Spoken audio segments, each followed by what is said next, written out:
Have you ever gotten just the worst advice and you actually took it and it put you in such a bad place?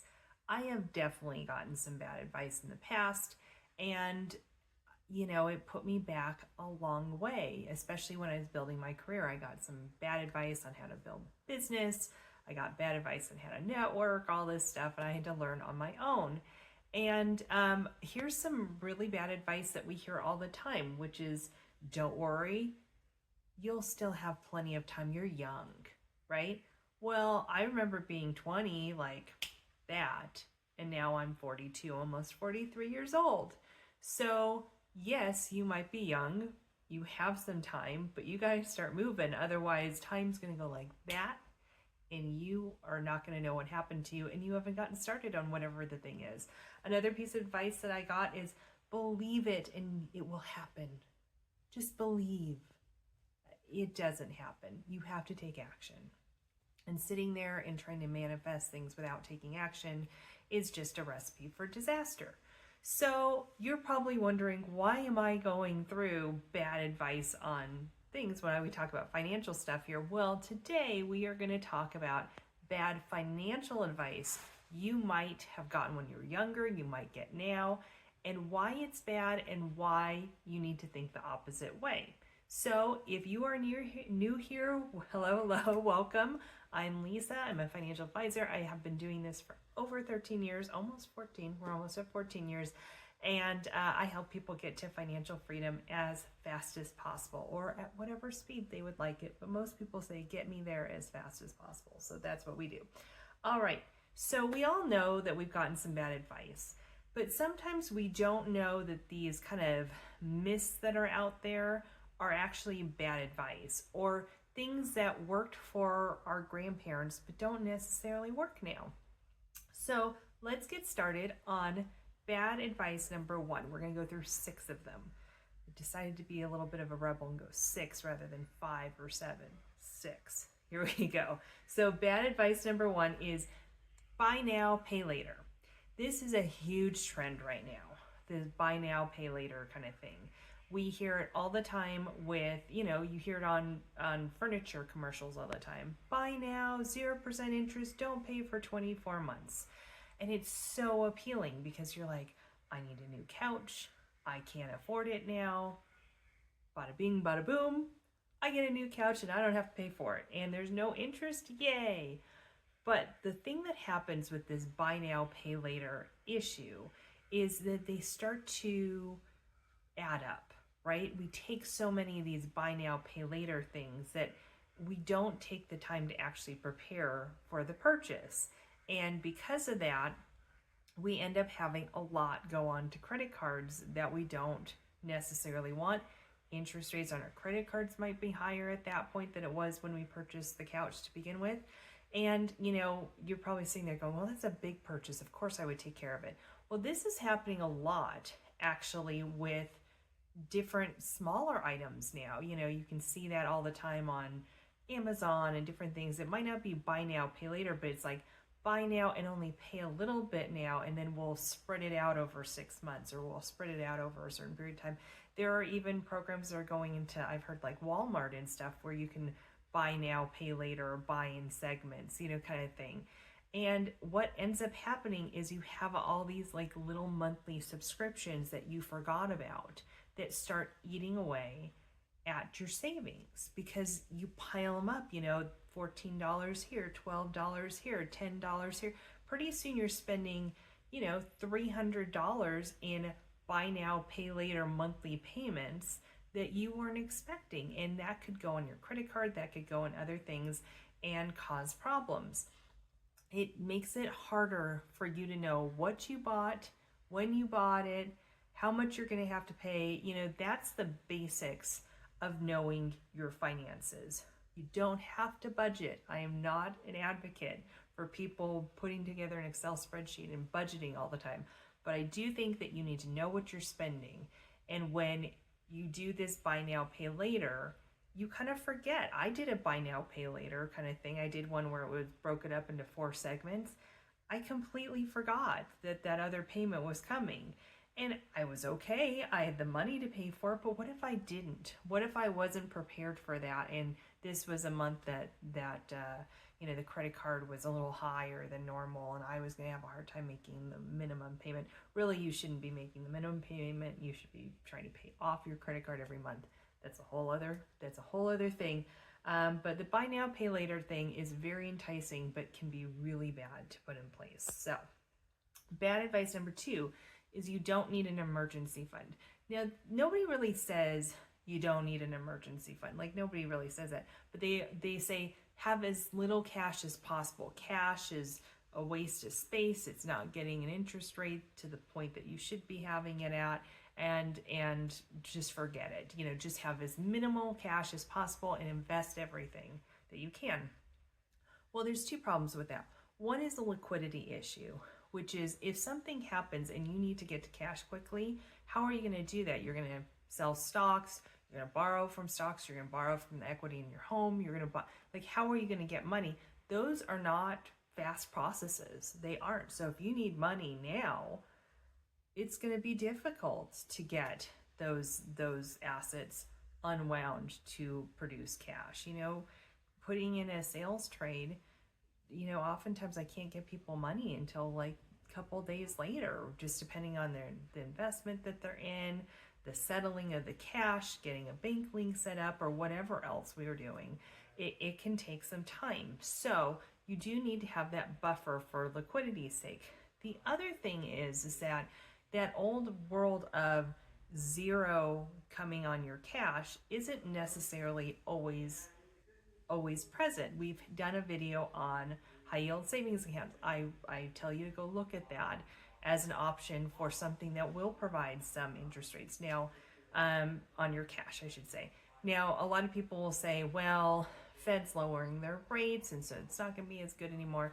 You don't know that. And honestly, even when we were at the lowest point where interest rates were at 0, the banks were paying like 0.02. Well, high yield savings accounts were paying 0.4. I would take 0.4 or almost 0.5% over 0.02 any day. It's still worth looking into.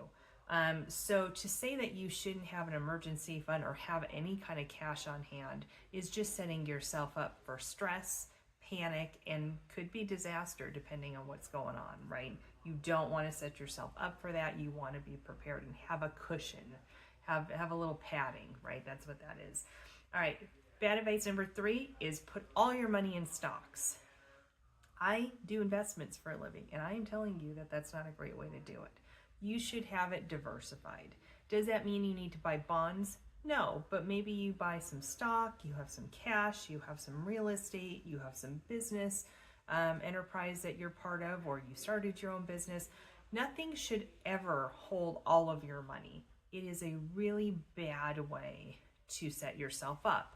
I would say I don't know a lot of people are like, just push all of your cash into stocks. Actually, I would say probably a better piece of bad advice is throw all your money in your business.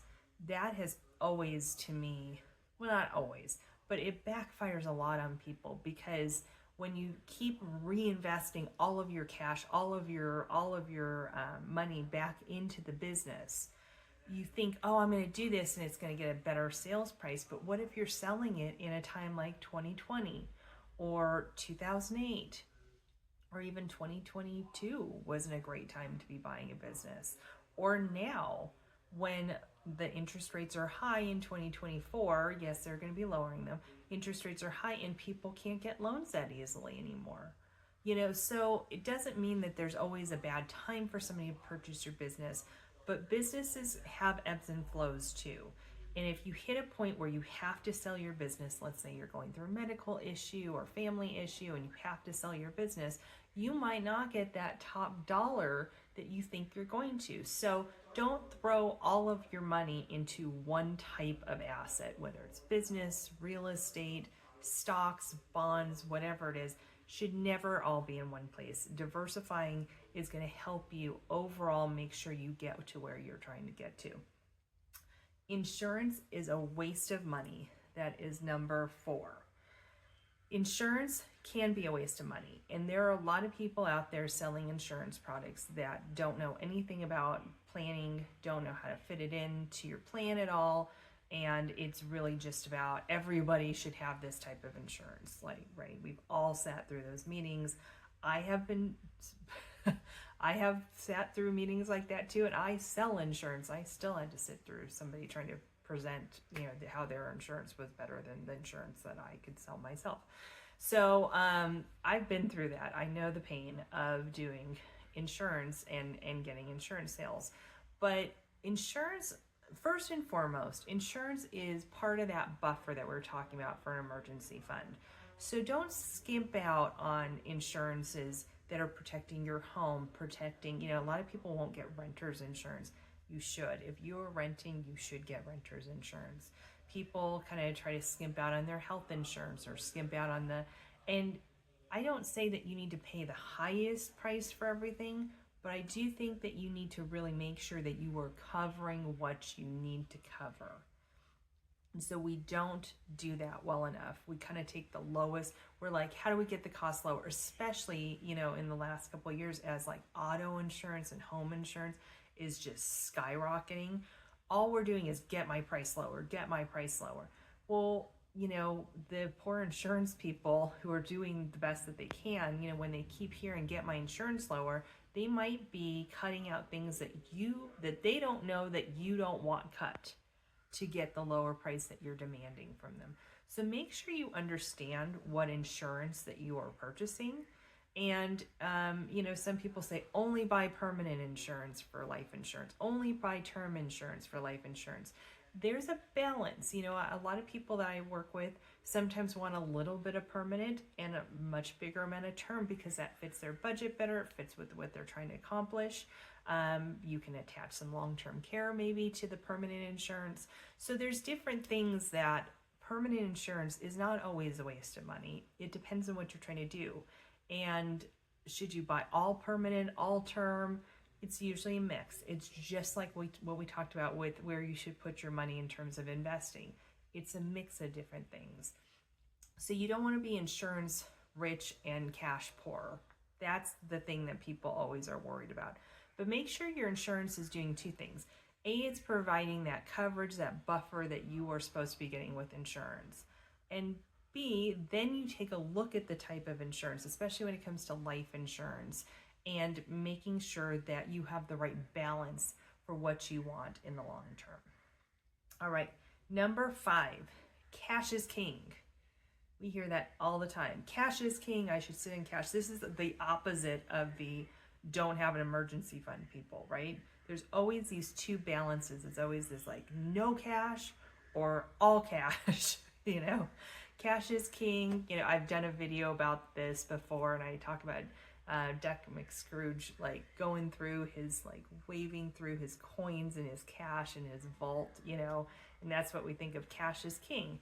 But the thing is that cash has a place, but it needs to be keeping up with inflation. Now, everybody knows what inflation is now, but historically inflation is about 2.5%, a little less than 2.5% historically, although it could have changed with the last couple of years, but before that, a little less than 2.5%. And when you have cash sitting there that isn't getting close to the 2.5%, it is losing value over time, right? Even if your grocery prices, we equate everything with inflation now to grocery prices skyrocketing or insurance skyrocketing, but that's not really what inflation means. Inflation is really, there is inflation on that side of it, but we're not talking about the fact that cash needs to keep up with buying power. That's really what the problem is. Our cash is not keeping up with the buying power of the grocery store right now, let's say. But at the same time, your cash needs to at least be getting close to historical inflation numbers. Now, sometimes you say, okay, well, I'll get 0.5% on my cash because I've got other investments that are increasing at a much higher rate, maybe at 8 or 9 or 10%, let's say, I don't know, even at 5%, right? And so you say, okay, well, that is taking care of the inflation that I'm losing, inflationary growth that I'm losing on my cash. That is possible, but you don't want to have so much cash that you don't have any kind of plan of how it's going to grow on its own. All right, and advice number 6, or bad advice number 6, I should say, real estate is always a great investment. You know, we are in a bubble right now where real estate pricing has just gone up and up and up and up and up. And it seems like nobody can lose when it comes to real estate. But, you know, talk to some people in 2008, although I would say, sorry for anybody who's gone through this in 2008, real estate did recover relatively quickly from such a bad occurrence that happened in the real estate market.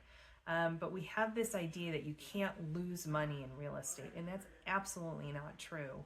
You can definitely lose money off of real estate.